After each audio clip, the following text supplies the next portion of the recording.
9. Turn the tables. The counterattack strategy. Moving first, initiating the attack, will often put you at a disadvantage. You are exposing your strategy and limiting your options. Instead, discover the power of holding back and letting the other side move first, giving you the flexibility to counterattack from any angle. If your opponents are aggressive, bait them into a rash attack that will leave them in a weak position. Learn to use their impatience, their eagerness to get at you, as a way to throw them off balance and bring them down. In difficult moments, do not despair or retreat. Any situation can be turned around. If you learn how to hold back, waiting for the right moment to launch an unexpected counterattack, weakness can become strength. Jiu-Jitsu. In 1920, the Democratic Party nominated Ohio Governor James Cox as its candidate to succeed the retiring President Woodrow Wilson. At the same time, it named 38-year-old Franklin Delano Roosevelt as its vice presidential nominee. Roosevelt had served as the Assistant Secretary of the Navy under Wilson. More important, he was the cousin of Theodore Roosevelt, still very popular after his presidency in the first decade of the century. The Republican nominee was Warren G. Harding, and the campaign was a grueling affair. The Republicans had a lot of money.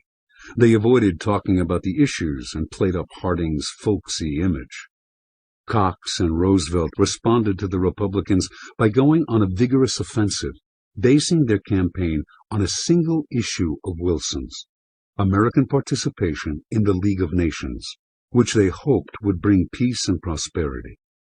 Roosevelt campaigned all over the country, delivering speech after speech. The idea was to counter the Republicans' money with sheer effort. But the race was a disaster.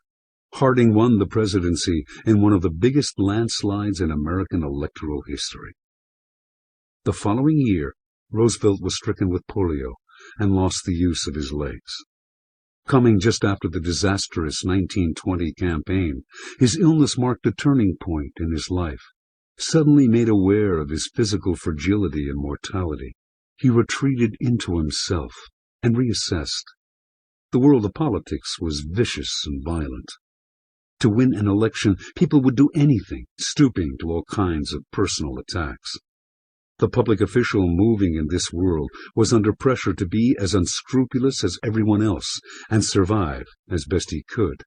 But that approach did not suit Roosevelt personally and took too much out of him physically. He decided to craft a different political style, one that would separate him from the crowd and give him a constant advantage. In 1932, after a stint as governor of New York, Roosevelt ran as the Democratic presidential nominee against the Republican incumbent, Herbert Hoover. The country was in the midst of the Depression, and Hoover seemed incapable of dealing with it. Given the weakness of his record, a defensive hand was a difficult one for him to play, and, like the Democrats in 1920, he went vigorously on the offensive, attacking Roosevelt as a socialist.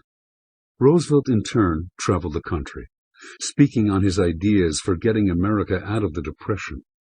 He didn't give many specifics, nor did he respond to Hoover's attacks directly, but he radiated confidence and ability. Hoover, meanwhile, seemed shrill and aggressive. The Depression would probably have doomed him to defeat whatever he did. But he lost far bigger than expected. The size of Roosevelt's victory, nearly an electoral sweep, surprised one and all. In the weeks following the election, Roosevelt essentially hid from public view. Slowly, his enemies on the right began to use his absence to attack him, circulating speculation that he was unprepared for the challenge of the job. The criticisms became pointed and aggressive.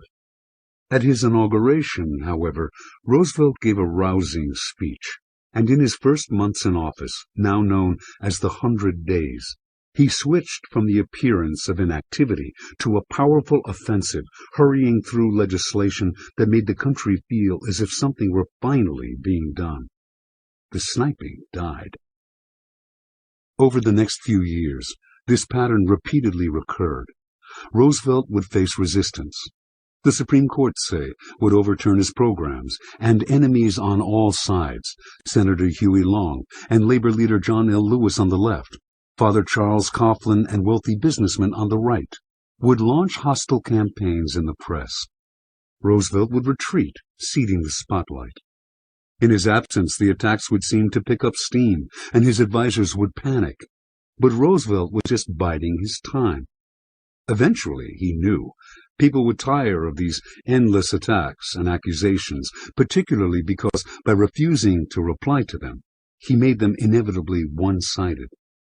Then, usually a month or two before election time, he would go on the offensive, defending his record and attacking his opponents suddenly and vigorously enough to catch them all off guard. The timing would also jolt the public, winning him their attention. In the periods when Roosevelt was silent, his opponents' attacks would grow, and grow more shrill, but that only gave him material he could use later, taking advantage of their hysteria to make them ridiculous. The most famous example of this came in 1944, when that year's Republican presidential nominee, Thomas Dewey, launched a series of personal attacks on Roosevelt, questioning the activities of his wife, his sons, and even his dog, the Scotch Terrier Fala, who Dewey accused of being pampered at the taxpayer's expense. Roosevelt countered in a campaign speech. The Republican leaders have not been content to make personal attacks upon me or my sons. They now include my little dog, Fala. Unlike the members of my family, Fala resents this. When he learned that the Republican fiction writers had concocted a story that I left him behind on an Aleutian island and had sent a destroyer back to find him, at a cost to the taxpayer of $2 or $3 or $8 or $20 million, his Scotch soul was furious. He has not been the same dog since. I am accustomed to hearing malicious falsehoods about myself, but I think I have the right to object to libelous statements about my dog. Devastatingly funny, the speech was also ruthlessly effective. And how could his opponents reply to it when it quoted their own words right back at them? Year after year, Roosevelt's opponents exhausted themselves attacking him, scoring points at moments when it didn't matter, and losing one landslide election after another to him. Interpretation. Roosevelt's style can be likened to jujitsu, the Japanese art of self-defense. In jujitsu, a fighter baits opponents by staying calm and patient, getting them to make the first aggressive move. As they come at the fighter and either strike at him or grab hold of him, either push or pull, the fighter moves with them, using their strength against them. As he deftly steps forward or back at the right moment, the force of their own momentum throws them off balance. Often they actually fall, and even if they don't, they leave themselves vulnerable to a counterblow. Their aggression becomes their weakness, for it commits them to an obvious attack, exposing their strategy and making it hard for them to stop. In politics, jujitsu style yields endless benefits. It gives you the ability to fight without seeming aggressive. It saves energy, for your opponents tire while you stay above the fray. And it widens your options, allowing you to build on what they give you. Keys to warfare. Thousands of years ago, at the dawn of military history, various strategists in different cultures noticed a peculiar phenomenon. In battle, the side that was on the defensive often won in the end. There seemed to be several reasons for this. First, once the aggressor went on the attack, he had no more surprises in store. The defender could clearly see his strategy and take protective action. Second, if the defender could somehow turn back this initial attack, the aggressor would be left in a weak position. His army was disorganized and exhausted. It requires more energy to take land than to hold it. If the defenders could take advantage of this weakness to deliver a counterblow, they could often force the aggressor to retreat. Based on these observations, the art of the counterattack was developed.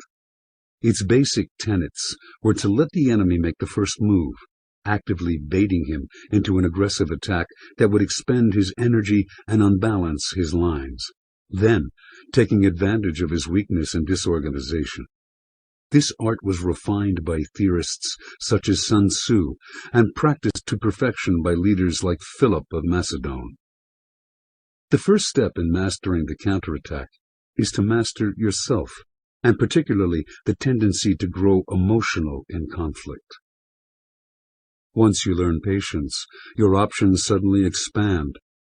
Instead of wearing yourself out in little wars, you can save your energy for the right moment, take advantage of other people's mistakes, and think clearly in difficult situations. You will see opportunities for counterattack where others see only surrender or retreat. The key to the successful counterattack is staying calm while your opponent gets frustrated and irritable. The counterattack is a particularly effective strategy against what might be called the barbarian, the man or woman who is especially aggressive by nature. Do not be intimidated by these types. They are, in fact, weak and are easily swayed and deceived. The trick is to goad them by playing weak or stupid while dangling in front of them the prospect of easy gains. You should look for the emotion that your enemies are least able to manage, then bring it to the surface. With a little work on your part, they will lay themselves open to your counterattack. Without overt manipulation on your part, you can control your opponent's minds. Bait them into a rash attack. When it ends up in disaster, they will have only themselves to blame, and everyone around them will blame them too. You win both the battle of appearances and the battle on the field. Very few strategies offer such flexibility and power. Reversal. The counterattack strategy cannot be applied in every situation. There will always be times when it is better to initiate the attack yourself, gaining control by putting your opponents on the defensive before they have time to think. If the enemy is too smart to lose patience and attack you, or if you have too much to lose by waiting, go on the offensive.